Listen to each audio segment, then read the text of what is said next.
இன்றைக்கி நம்ம வீடியோவில் வடகத் துவையல் எப்படி பண்ணலான்னு பார்க்கலாம். அதுக்கு நான் 1 டேபிள் ஸ்பூன் அளவுக்கு வடகம் எடுத்து வச்சுருக்கேன். ஒரு 4 வரமிளகாய், ஒரு சின்ன துண்டு புளி, ஒரு 4-5 டேபிள் ஸ்பூன் அளவுக்கு தேங்காய் துருவியதை எடுத்துக்கோங்க. உப்பு தேவையான அளவு, எண்ணெய் தேவையான அளவு. இப்போ எப்படி செய்யலான்னு பார்க்கலாம். ஒரு கடாய் எடுத்துகிட்டு இதில் ஒரு 2 டீஸ்பூன் அளவுக்கு எண்ணெய் சேர்த்துக்கோங்க. எண்ணெய் சூடானதும் வரமிளகாய்,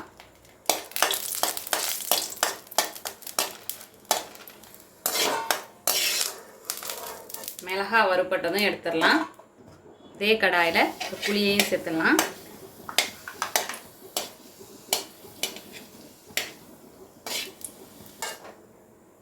புளியை வறுத்து எடுத்தாச்சு. இப்போ இன்னும் கொஞ்சம் எண்ணெய் சேர்த்துக்கோங்க. 1 டீஸ்பூன் அளவுக்கு எண்ணெய் சேர்த்துருக்கேன். இதில் வடகம் சேர்த்துக்கலாம். வடகம் நல்லா பொரியணும்.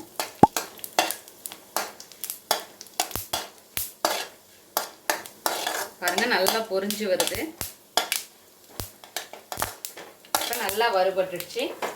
இதையும் ஒரு பிளேட்டில் மாற்றிக்கலாம். இப்போ இந்த எண்ணெயிலேயே நம்ம தேங்காய் துருவியது சேர்த்துடலாம்.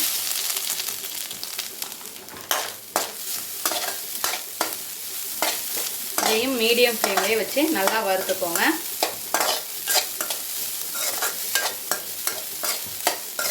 பாருங்கள், நல்லா வறுபட்டு வந்துடுச்சு. கலர் மாறுற அளவுக்கு நல்லா வறுத்துக்கலாம். இப்போ ஃப்ளேமை ஆஃப் பண்ணிவிட்டு இப்போ இதையும் இந்த பிளேட்டில் மாற்றி ஆற வச்சுப்போம்.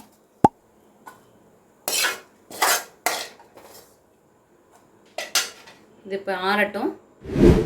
இப்போது ஒரு மிக்ஸி ஜார் எடுத்துக்கலாம். இது நல்லா ஆறி வந்துடுச்சு. இதில் வரமிளகாய், புளி, தேங்காய், உப்பு துவையலுக்கு தேவையான அளவு. இப்போது கொஞ்சமாக தண்ணி சேர்த்துக்கலாம். இப்போ இதை மட்டும் சேர்த்து நல்லா அரைச்சி எடுத்துகிட்டு வந்துடுவோம். இப்போ அரைச்சி எடுத்துகிட்டு வந்தாச்சு. இந்த அளவுக்கு அரைச்சா போதும். இதோட இப்போ வடகம் சேர்த்துடலாம். சேர்த்தாச்சு. இப்போ அரைச்சி எடுத்துகிட்டு வந்துடலாம். அவ்வளோதான், அரைச்சி எடுத்துகிட்டு வந்தாச்சு. பாருங்கள், நம்மளோட அருமையான அற்புதமான வடகத் துவையல் தயாராகிடுச்சு. இதே போல் நீங்களும் உங்கள் வீட்டில் செஞ்சு பார்த்துட்டு எப்படி வந்துச்சுன்னு கமெண்ட்டில் சொல்லுங்கள். Thank you.